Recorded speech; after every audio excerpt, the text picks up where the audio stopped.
Hey guys, Dan here with Anything Goes. We're back on the egg project here. Okay, this is day number 18. We've taken the carousel out. We've cut a mat to give the chicks more traction when they hatch. According to what I've been watching on YouTube, it's recommended. So I've done that. I've also checked the eggs out with my super duper little light that they supplied me in one of my incubators. I got a flashlight in one and I got a water bottle in the other.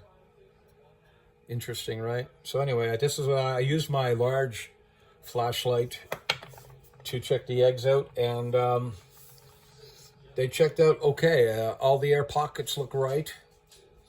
There's no weird stuff going on inside there, and I can't see through the egg very well, which means there must be something in the egg. I hope. So after cutting and mat out, candling them, I also floated one of these big eggs right here. This is a big egg. This is a full-size chicken egg here. And it actually jiggled in the water. I did the water float test, and I just stared at it. My wife and I stared at it, and it started jiggling. So that's telling me there's something moving in there for sure. And I did the other one in this one. I put one in each incubator. And they were moving, so that tells me there's a chick in there. Now, if they hatch or come out alive, we don't know yet. We'll find out very soon. So anyway, I got a few comments to make about this unit. I'm sorry about the picture. I've got much room on the counter here, so I'm sort of sticking my face in here.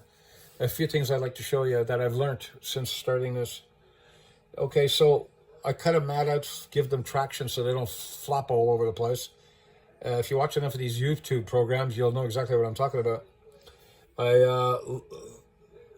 lit all the eggs up. To me, they look okay. I'm not a professional here. I've never done this before. But from what I was told to look for, they seem to be right. Okay, so moving on. Today is the 18th day. We did all this. The carousel is out. Now they sit here, and this cannot be opened now until they hatch, which is in the next 3 days. That leaves us either Sunday, Monday, or possibly Tuesday. So we were trying to keep our darndest to keep the humidity at 55 for the last 2 weeks. And it's been a lot of work. A lot of times I'd get up in the morning and they're at 27. So what I started doing is I started taking this 10 cc, filling it with water, and every 3.5 hours I inject the whole thing into the incubator. So you can see that hole here. So that hole here is where the bottle and the tube hook up to. The only problem with this is when you fill the bottle with water, the whole bottle empties into the incubator. There is no flow control. So I don't know why they even bother giving you a bottle. Now, I bought online a valve with the right diameter fitting to fit on here between the rubber tubing and the incubator and the bottle. There wasn't enough pressure in the bottle pushing down to keep the water oozing in very slowly into the incubator, so that failed. And if I opened up the valve too much, of course, the water just flow right into the incubator, and we're back to square one again. So that was a failed experiment. You cannot keep these at 55 and 70 using the water bottle. Forget it. You'll have to buy a better unit that handles the water better and somehow. I don't know what it is. Okay, so this, when you buy this, I think it says automatic or controlled water feeding into there's no control. Zero control. So you got to manually insert a certain amount of water every certain amount of hours. So I got 10 cc's every 3 hours. Now, mind you, you go to bed at night, get up in the morning, it's probably sitting at around 27, 28 humidity. So it's like, oh my God. So you're rushing to shove two of these, one into here and one into here, since I have two, to get the humidity back up. Now, my wife obviously sleeps in longer. I get up at 3:30, depends what day it is, 2:30, go to work. So I can give it one shot before I leave, and that'll bring it back up to the 55. And I can hope during the day she remembers to come out every 3 hours and check it. You know what I mean? Do I recommend these? I would recommend them if you're dry hatching. If you have to keep humidity in here at a certain specific gravity, can't do it. Doesn't work unless you inject it. Okay, so the water bottles they send you with the line, waste of time. Just doesn't work. And that's my opinion. After fighting with this for 2 weeks, I'm totally exhausted thinking about it. Now, on YouTube again, I was watching this fella. He took these two exact incubators, the Smart Incubator.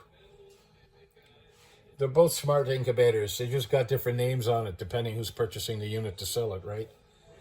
But it's called a Smart Incubator. I don't even know why they call it a Smart Incubator. The only thing it does well is stay at 100. It does that very well. The temperature at 100, it keeps it precise, with no problems with that. But humidity, nah. So this guy on the YouTube, he took one of these, he wet it, hatch, and dry hatched. He got one extra egg hatching in the dry hatch than the wet hatch. But both demonstrations worked. He was left with 2 eggs in the dry hatch, and he had one egg, 3 eggs in the other, okay, in the wet hatching. So he had one more hatch in the dry hatching. So what does that tell me? That tells me you could be able to put in 9 eggs in here. What is this? Is 9 eggs in here? 12 eggs in here.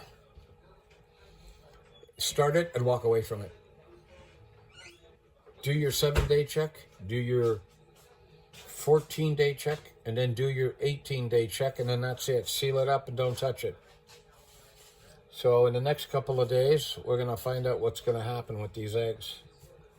They should start hatching at any time. So, yeah. So far, it's been a lot of fun. I've set up a 145-gallon aquarium I'm not using as a brooding area. Excuse me. I set up a heat lamp in there and sealed off the back. And I was able to keep it at 100 by adjusting how open I leave the cardboard at the top and let the heat vent out. Now the chicks, being only a couple inches tall, can't jump 18 inches high, so I'm not too worried about them getting out. I'm just worried about making sure they got enough heat. So we got the heat lamp in there, I tested it out, everything's a go. So I'm going to leave you with this, and for those of you that are following me, I guess the next video I'll be making is coming home from work, unfortunately, and watching the eggs that have hatched and show you some of the chickies. And I obviously hope all of them hatch, but we will see what happens with that. So thanks for watching. It's been a lot of fun. We are planning to do this again, but we're going to do a dry hatch on both units. We're not going to use no water. And we're going to see what happens with that. So that'll be our next experiment. Take care.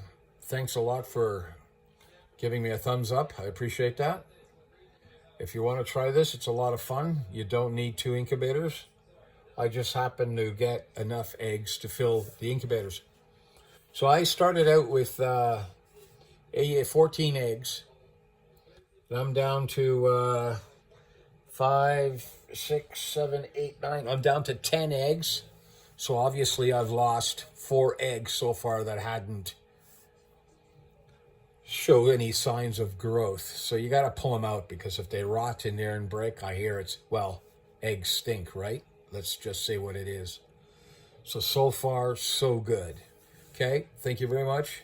Have a good evening, and stay tuned for the next video.